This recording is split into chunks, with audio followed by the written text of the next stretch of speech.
Cuando llegué, casi pareció que le hubiera arrojado agua en la cara. Toda su actitud cambió. Quería saber qué le había pasado a Walter y sabía que lo descubriría. Cada tanto te cruzas con un caso como el de Ackerson. Es un caso que no olvidaré, por varios motivos. Uno es que fue trágico. Estimado señor Lantier, le escribo en nombre de la serie documental de Investigation Discovery, Enlace Mortal. En las últimas semanas estuve investigando el caso de Walter Ackerson. Cuando por fin supe lo que le había pasado a Walter Ackerson, fue un momento muy difícil para mí.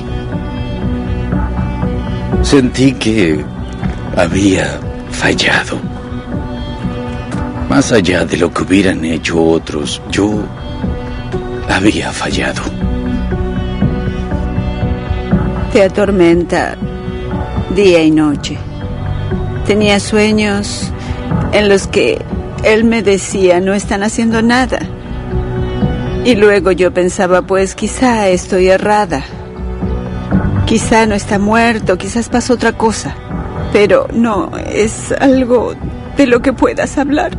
No puedes hablar con nadie. La gente dice, ¿cuántos hijos tienes? Y tú no quieres decir 3, porque entonces tienes que explicar por qué solo hay 2. Así que no hablas de eso, no lo cuentas.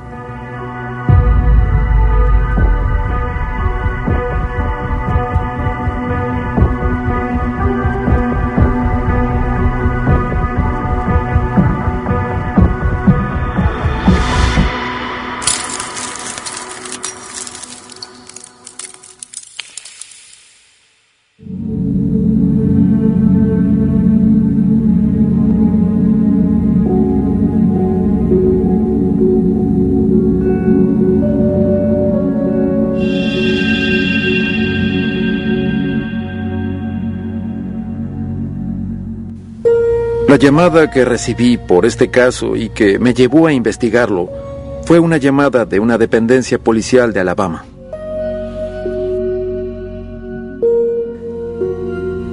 Estaban investigando a una persona que atacaba a jóvenes de 16 años y cuando Walter desapareció tenía esa misma edad.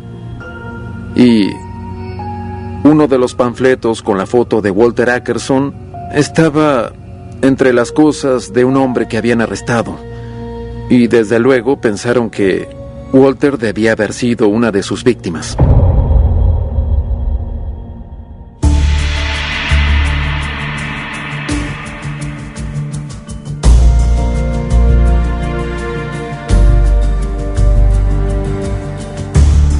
Este fue mi primer caso importante como detective. Y cuando me lo asignaron ya habían pasado 14 años. Yo no tenía ningún conocimiento ni información sobre el caso Ackerson que había ocurrido en 1990, antes de que yo empezara. Cuando abrí el expediente original era un desastre.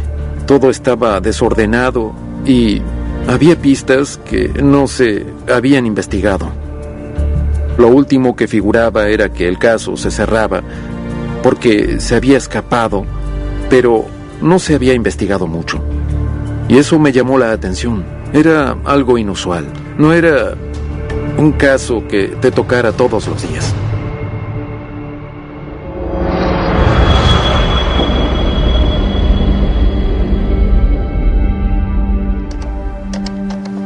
Quería ser cuidadoso con lo que decía. No quería que ella supiera que podían haberlo secuestrado y haber abusado de él. No quería que ella pensara que podían haber pasado esas cosas horribles sin que yo estuviera seguro. Estuve mirando los archivos.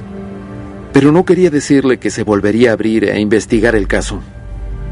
Aún no tengo pruebas concretas, pero investigaré el asunto. La verdad, ella se lo tomó muy bien, se puso muy contenta. Ella quería que el caso se investigara a fondo y eso no había pasado.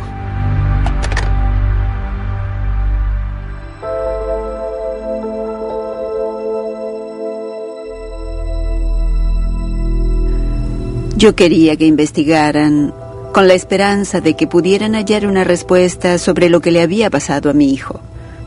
Todos esos años, la policía me dijo que se había escapado, que era una madre histérica, que él quería vivir su vida. Pero yo conocí a mi hijo. Eso no era lo que él hubiera hecho. Él hubiera llamado, esa era su forma de actuar.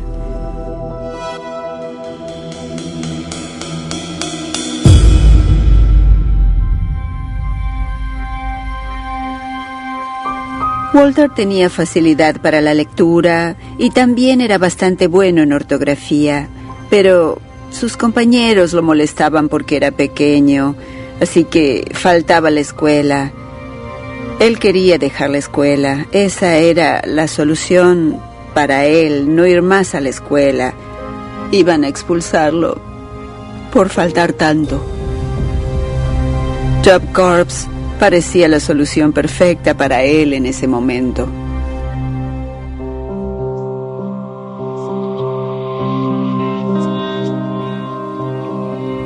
Era una escuela, una especie de secundaria, que además de educarlos, los ayudaba a encontrar su vocación. Yo suponía que tenían normas y reglas estrictas, como una especie de mini campamento militar donde se los controlaba y vigilaba y al mismo tiempo se fomentaba su crecimiento y desarrollo como una persona adulta. Para él era una gran oportunidad, era la posibilidad de volver a empezar, de cambiar el rumbo de su vida, que era lo que necesitaba. Si alguien empieza a molestarte, llámame. Ok. ¿Ok? ¿Lo prometes? Lo prometo. Dame un abrazo. Le dije que estaba muy triste. Y él me dijo, mamá, ya deja de preocuparte. No pasará nada. Estaré bien. ¡Te quiero! Yo también. Y luego se subió al autobús. Eso fue todo. No lo vi más.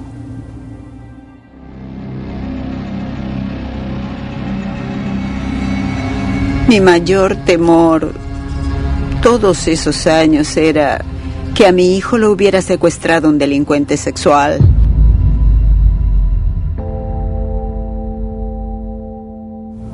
El objetivo de Job Corps es que los estudiantes se capaciten y que descubran su vocación con el paso del tiempo. Para que eso pase, deben desarrollar sus aptitudes sociales y académicas.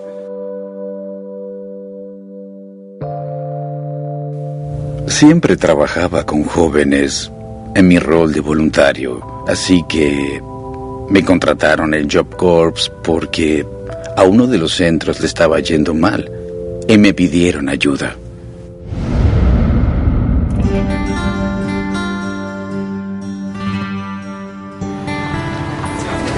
Walter, te cambio tu postre por el mío. Bueno. Walter era muy sociable, muy compasivo y le caía bien a los estudiantes.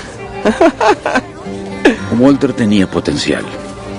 Era un muchacho que, si estaba bien orientado, podía triunfar. Y su edad también era una ventaja. Era joven y parecía brillante.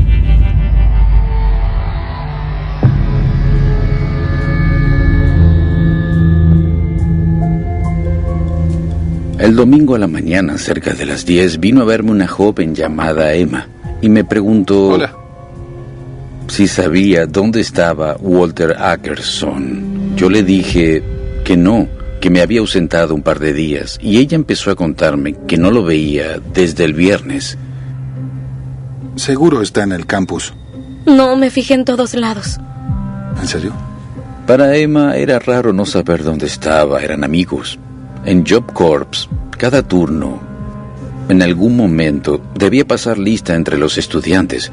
Si estaba en clase, era responsabilidad del profesor. A la noche, los consejeros residenciales se encargaban de eso. Y durante 2 noches, la persona que tenía esa tarea vio que no estaba en su cuarto.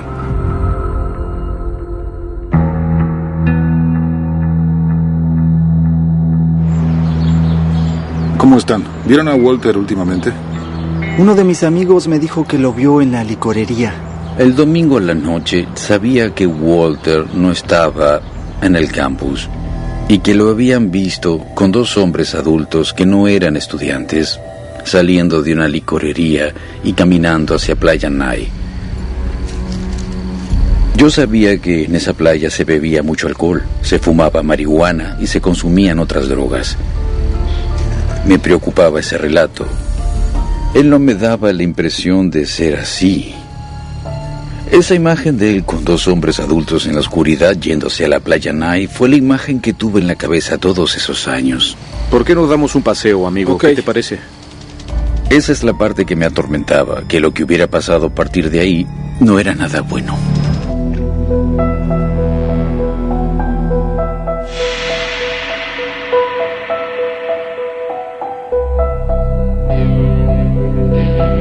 ¿Vieron a Walter en estos días? Hace unas noches estuvimos juntos en la playa. Estuvimos en la playa. Los tres estudiantes reconocieron haber estado con Walter en la Playa Nye por la noche.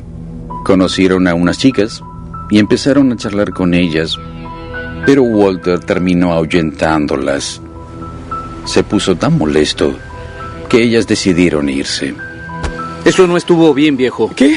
Ellos se enfadaron y dejaron solo a Walter. Y esa fue la última vez que lo vieron.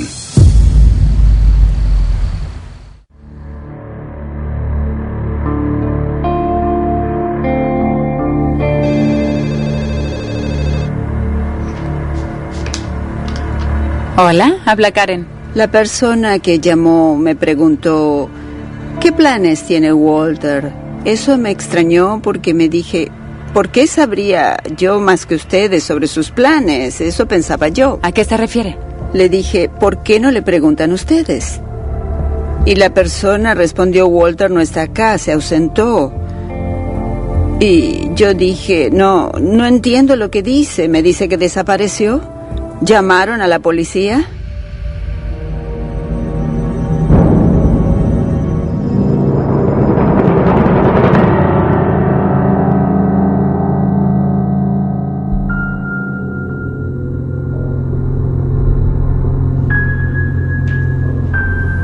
Entramos. El director estaba sentado en su escritorio y dijo, estos jóvenes le contarán lo que pasó. Y la historia que me contaron era que habían ido a la playa, que Walter había bebido en exceso y que se había subido a un médano y que cuando fueron a buscarlo para volver, él ya no estaba.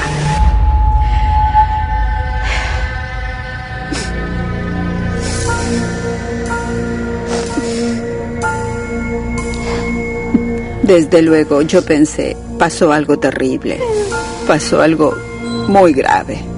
Lo secuestró un abusador. Alguien tenía que habérselo llevado. Uno de los muchachos me miró y dijo, lo siento mucho. No es tu culpa. Y ahí terminó todo.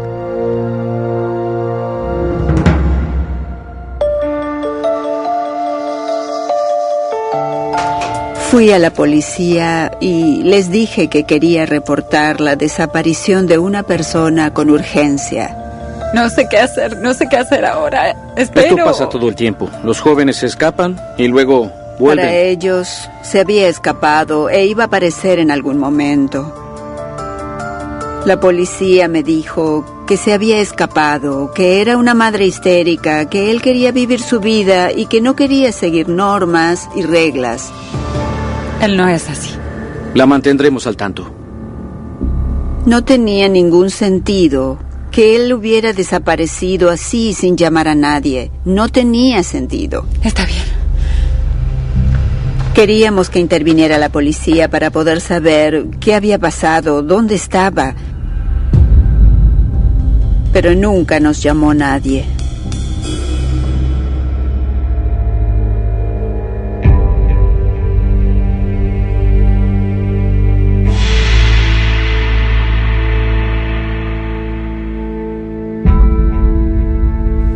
Habían pasado 4 o 5 meses y no había nada que vinculara a ese pedófilo de Alabama con nuestra zona en ese momento. No llamé a Karen apenas se derrumbó esa pista. Ese había sido el pedido de Karen durante 14 años. Ya saben, que el caso se investigara bien a fondo y eso pensaba hacer yo. En 1990, el único con quien habló la policía fue Troy Culver.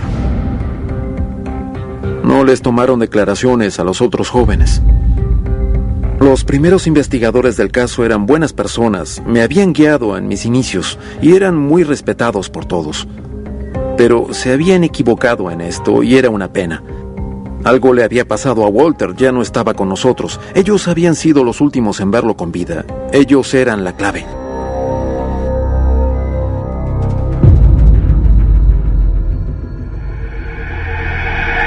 Tenía que encontrarlos y hablar con ellos y averiguar qué sabían. El primero con el que hablé fue Eric Folksgren.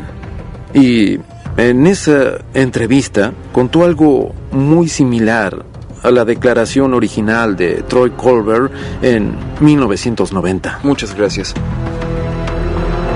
Me costó mucho más contactar a Jeffrey Callaghan. En ese momento estaba en la Guardia Nacional. Pero hablamos con él y en esencia dio la misma versión. ¿Entonces no había nadie más? No. Fue una decepción muy grande. Me había hecho ilusiones pensando, quizás este sea el camino, quizás logre correr el velo y llegar a la verdad. Pero no logré nada. Y hay personas que desaparecen y nunca se sabe por qué, pese a todo lo que se haga, así que eso me preocupaba. Y bueno, inviertes todo ese tiempo y energía, haces que se vuelva a encender la esperanza de la familia y terminas de vuelta en el mismo lugar y dejas el caso tal como estaba. Para mí, sin dudas, podía pasar eso, sobre todo porque conocía el caso y sabía que investigar las posibles pistas, incluso las que se habían dejado de lado en ese momento, era más difícil. Había pasado tiempo, las cosas se habían olvidado, quizá no todos los que habían estado implicados seguían vivos. Era mucho tiempo, 14 años, y además la gente se va, cada uno sigue con su vida, ya no hablan más del tema. El hecho es que las cosas que hicieron ya no siguen formando parte de su vida.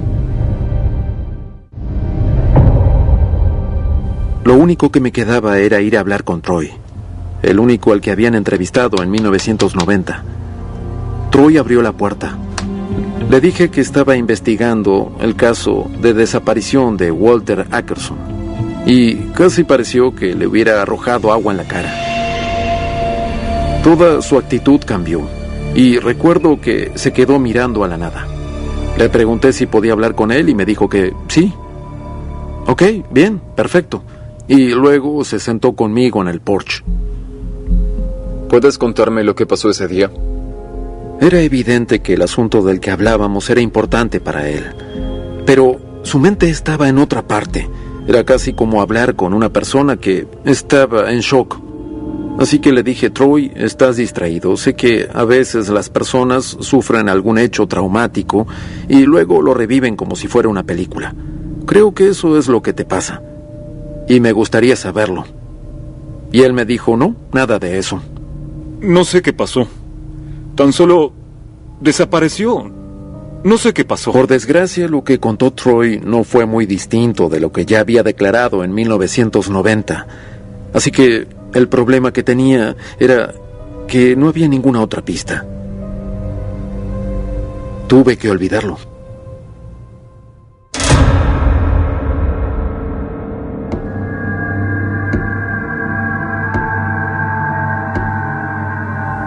Sabía que Troy no me había contado todo.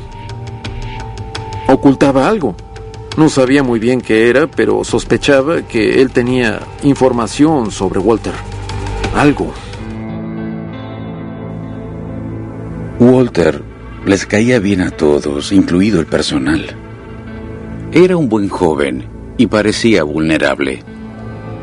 Los estudiantes que se iban por su cuenta querían huir, pero los estudiantes que decidían irse de Job Corps actuaban de la misma manera. Lo de Walter no encajaba con esa manera de actuar. Estaban sus cosas. Su mejor amiga no sabía dónde estaba. Si se hubiera ido, sin dudas ella hubiera sabido dónde estaba. Y no hubiera querido contármelo. Pero había sido una falla catastrófica. No nos imaginamos que Walter había desaparecido. Era más fácil creer que se había ido por su cuenta. Para mí no tenía sentido que hubiera hecho eso. Uno de los consejeros fue el que llamó a la policía. El director del centro me pidió que hablara con los detectives. Ellos vinieron al campus y me entrevistaron. Era un buen chico, todos lo querían. Yo esperaba que lo próximo que hicieran fuera tratar de determinar con quién estaba Walter. Era algo muy doloroso, porque era culpa nuestra. Era el resultado de acciones u omisiones nuestras, y yo era parte de eso.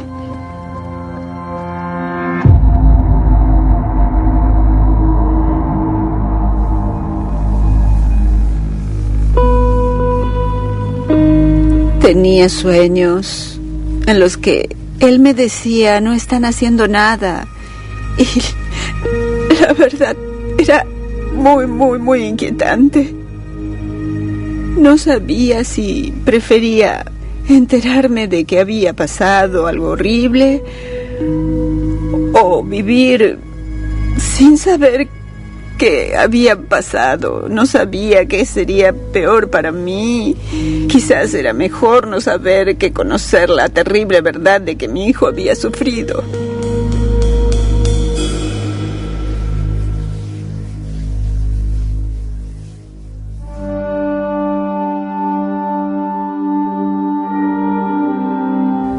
Antes de llegar a la oficina del director, se acercó una jovencita. Señora Hull. ¿Sí? Tengo que decirle algo. Dijo que se llamaba Emma, que era la novia de Walter, y luego dijo, oí que tuvieron una pelea y que lo arrojaron a un arroyo. Nos habló muy rápido, susurrando, y se fue. Salió corriendo.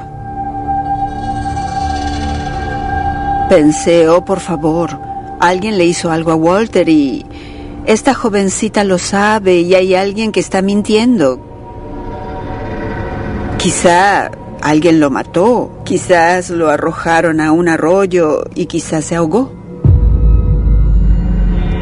De pronto surgió esa nueva versión y yo me dije, ok, ahora la policía tiene que investigar, van a hablar con Emma, ¿no? Tienen que hablar con Emma. Fuimos a la estación de policía y les contamos toda la historia, esa nueva versión de que alguien lo había golpeado y arrojado a un arroyo. ¿Pueden ir ahí a investigar, por favor? No hay pruebas que respalden su versión. No creyeron que la historia que nos había contado esa jovencita fuera cierta. No era posible. Nunca olvidaré eso mientras viva. Nunca se había ahogado nadie en nuestra zona sin que el cuerpo apareciera en la orilla. Nunca. Esas fueron las palabras que dijo la policía. Para mí, ellos estaban convencidos de que se había escapado y de que era una pérdida de tiempo salir a investigar. Hicimos una reunión con toda la familia y nos preguntamos cuánto dinero podíamos ofrecer como recompensa y juntos decidimos que podíamos ofrecer $300 si alguien aportaba algún tipo de datos, así que busqué una foto de mi hijo y redactamos la oferta de recompensa por información y aclaramos que debían contactarse con la policía. Fuimos a la costa y los pegamos.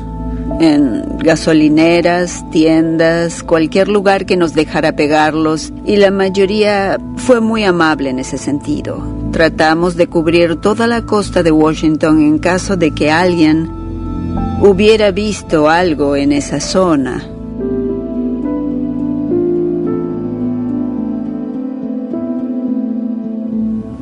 ¿Alguna vez llamó a alguien? Nadie, jamás, ni una persona.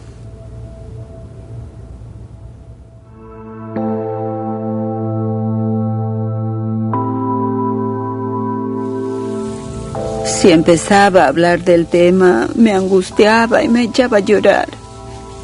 Y no podía vivir de esa manera porque debía seguir adelante y además tenía hijos de los que ocuparme y cosas que hacer, así que no lo hablaba con nadie. Pero rogaba que volviera.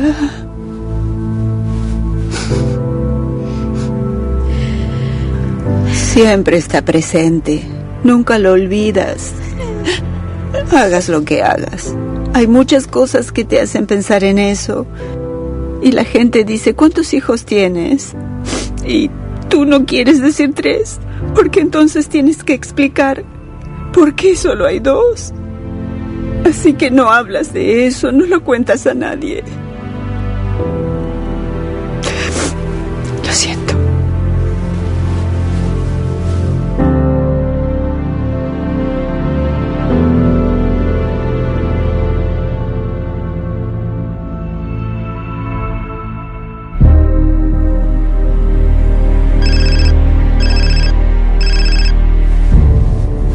Me llamó un teniente de Springville, en Washington, para decirme que se había presentado un tipo que quería confesar un crimen que había ocurrido ahí. ¿Qué? El crimen de Walter Ackerson. Cuando me dijo el nombre del tipo, yo le dije, oye, tiene que ser una broma, conozco ese caso, conozco a ese tipo. Voy ya mismo. Quería saber qué le había pasado a Walter y sabía que lo descubriría. El hombre que había confesado el crimen de Walter era Troy Colbert.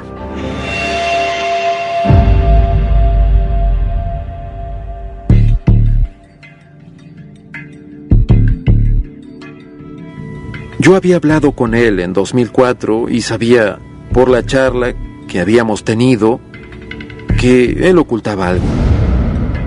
Se veía a sí mismo haciéndole lo que le había hecho a Walter Ackerson en su mente. Y jamás se olvidaría de eso. No estaba listo para contármelo, pero ahora estaba dispuesto a hablar. Acá es donde ocurrió el altercado. Acá mismo. Todo.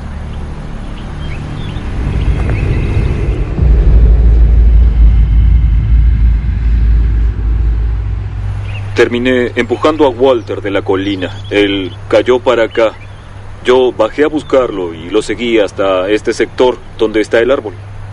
Y empezamos a pelear. Me arrojé sobre él, le gritaba que se callara.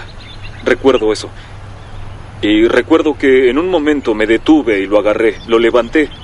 Y recuerdo que lo empujé hacia el árbol, con toda mi fuerza. Y él se dio la cabeza contra el árbol y se cayó. Y yo me fui sobre él y lo golpeé. Ok.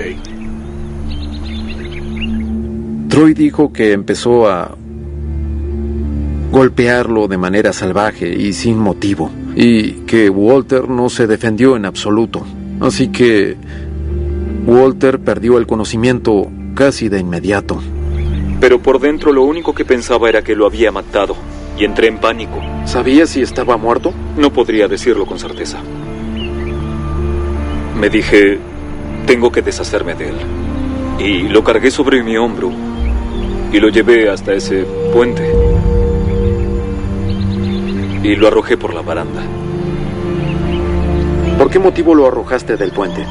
No podría decirle el motivo exacto por el que lo arrojé del puente, pero supongo que tenía mucho miedo, que estaba asustado. Tenía miedo de que me arrestaran por matarlo.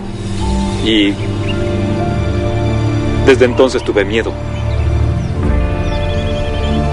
Finalmente teníamos la confesión, pero era algo casi increíble. Yo no me lo esperaba, pero fue estupendo, fue fantástico, porque por primera vez, más allá de todos los errores, sabíamos la verdad, podíamos resolverlo, conocer la verdad y darle un cierre. Troy, mira ese sector de la playa y dime si te trae algún recuerdo. Creo que ese es el sector al que vinimos después de que compramos el alcohol en la tienda. Es el sector al que vinimos a beber los 4. Y creo que ahí también es donde conocimos a las 2 muchachas. Nos pusimos a jugar al fútbol y a lanzar el disco en esa parte de ahí abajo. Ok, ¿en qué parte del acantilado estaba Walter? Al principio no estaba muy arriba, estaba sentado cerca de nosotros, pero luego fue subiendo cada vez más. Y creo que primero fue Eric a hablar con él y le preguntó qué estaba haciendo. Volvió y dijo que se estaba quejando de algo y eso fue todo. Después subió a hablar con él nuestro otro amigo Jeff, y cuando bajó dijo que quería irse, que quería volver al centro. Así que en ese momento fui a hablar yo. Me sentía bastante molesto y le pregunté, ¿cuál es tu problema? Y le dije algo así como que nos queríamos divertir. Y él dijo que lo que quería era volver al centro. Y después de eso nosotros 3, Jeff, Eric y yo, hablamos para ver qué hacíamos. Ellos estaban charlando con las 2 muchachas, así que dije, bueno, yo lo llevaré de vuelta al centro. Y ustedes quédense acá. Al diablo, iré yo. Y la realidad era que no pensaba volver al centro. Mi idea era ir a la casa de una de ellas y tener relaciones. Y eso no fue lo que pasó, así que por eso me enfadé aún más.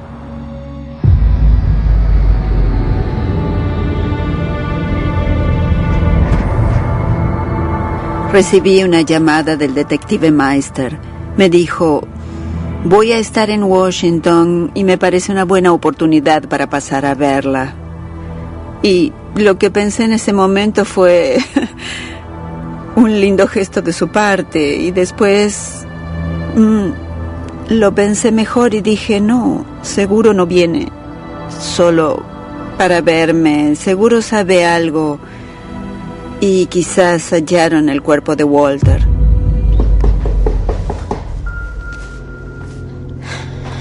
Sabes que te dirán algo que nunca quisiste escuchar. Tenemos información sobre el caso. Me contó que Troy había confesado el crimen de Walter. Fue indignante saber que Troy Culver se había sentado en esa sala y nos había contado la historia del incidente en la playa, cuando en realidad él era quien había cometido el crimen. ¿Confesó?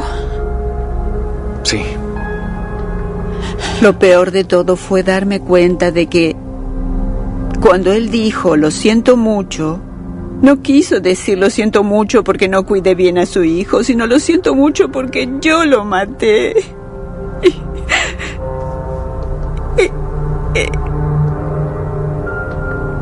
Y yo le dije, no es tu culpa.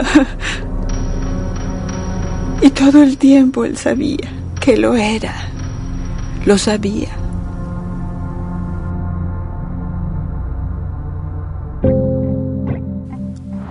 De todos los recuerdos que tienes de lo que pasó y que dices que te provocan pesadillas y no te dejan dormir de noche, ¿cuál es el peor? Enfrentar a su madre. Tener que enfrentar a su madre en esa oficina y mentirle. ¿Y por qué ese en particular? Porque yo pienso, ¿y si hubiera sido mi hijo? Aparte de ese momento, ¿cuál es el recuerdo más horrendo que tienes? Diría que siempre veo a Walter llorando. La verdad, recuerdo cómo lloraba.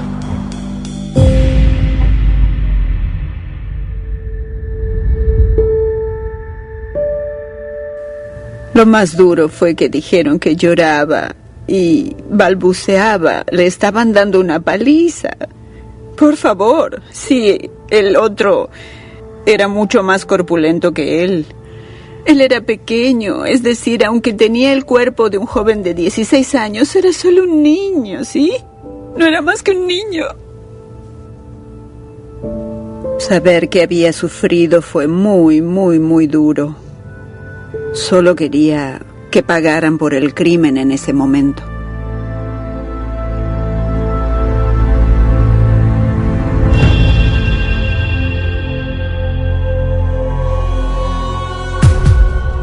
Yo sabía que Walter había desaparecido y creía que lo habían matado. Y tenía un tipo que había estado ahí cuando desapareció y que estaba confesando. Pero la confesión sola no permite condenar a alguien por un crimen.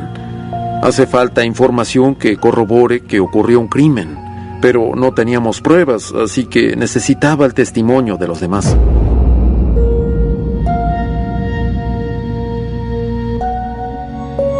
Si conseguíamos que uno o más de ellos se presentaran y declararan contra él, en esencia para nosotros eso nos permitiría llevar el caso a juicio y usar la confesión de Troy Colbert.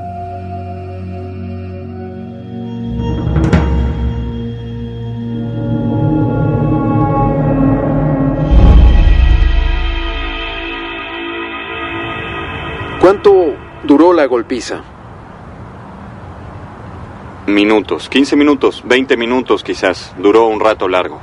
Ok, ¿y él le daba golpes y patadas todo el tiempo? Bueno, no, él paraba y luego trataba de controlarse, pero después volvía y empezaba otra vez. Aún estaba consciente. Ok. No recuerdo si decía algo, sé que se quejaba, sé que estaba como acurrucado, ¿entiende? Porque le daba patadas. Los dos dijeron que en un momento todo se descontroló muchísimo. Ellos no tenían intención de llegar tan lejos, pero Troy no se detenía. ¿Cómo hizo para arrojarlo por la baranda? Así, de este modo. Ok, ¿lo ayudaron a moverlo? No, nunca lo tocamos.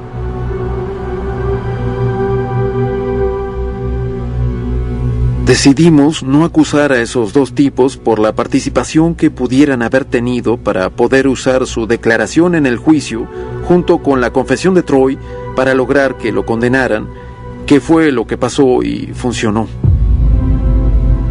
Prevaleció la justicia, pero era una justicia más blanda. Enjuiciamos al principal agresor, pero hubo que aplicar la normativa vigente en 1990 a la hora de juzgarlo, lo que implicó una condena mucho menor para Troy Colbert.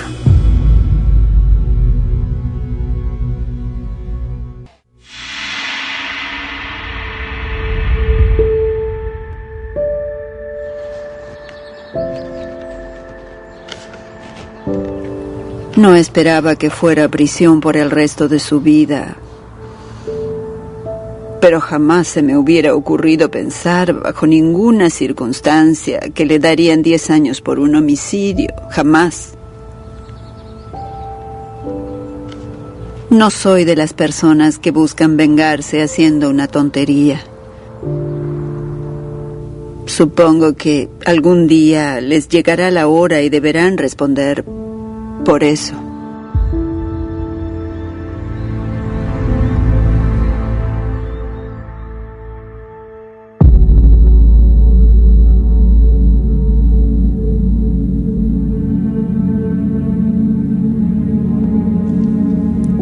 Estimado señor Lantier, le escribo en nombre de la serie documental de Investigation Discovery, Enlace Mortal. En cada episodio se analiza el impacto de un crimen y cómo afectó a 3 personas distintas. En las últimas semanas estuve investigando el caso de Walter Ackerson, que era un estudiante de Angel Job Corps cuando usted trabajaba ahí. Así es como me enteré de la resolución. Esta carta presume que yo sabía lo que le había pasado a Walter, pero no lo supe hasta que la leí. El día que la recibí, supe que lo habían matado otros estudiantes. Lo de los otros estudiantes era igual de devastador. Siento culpa y una tristeza muy profunda, porque creo que en el fondo siempre supe lo que le había pasado, pero no los detalles. Y no pude volver a hablar de eso por un tiempo.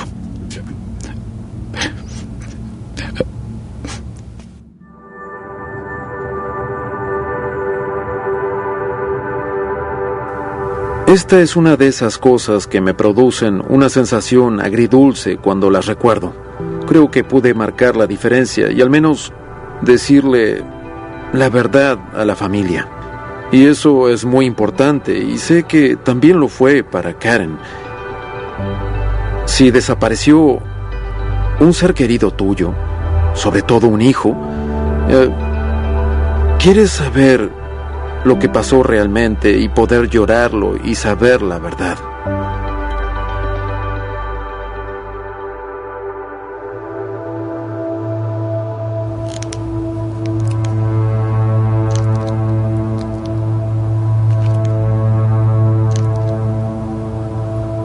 Esta es la última foto de la escuela que tenemos. Creo que eso fue en 10º grado. ¿Le costaba mirar esas fotos en todos esos años? Sí, las tenía guardadas. Las tenía en una caja.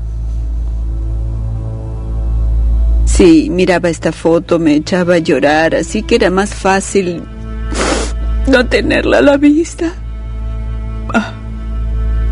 Para poder vivir. Eso me hacía sentir muy mal, porque sentía que lo estaba escondiendo y ni siquiera reconocía su existencia.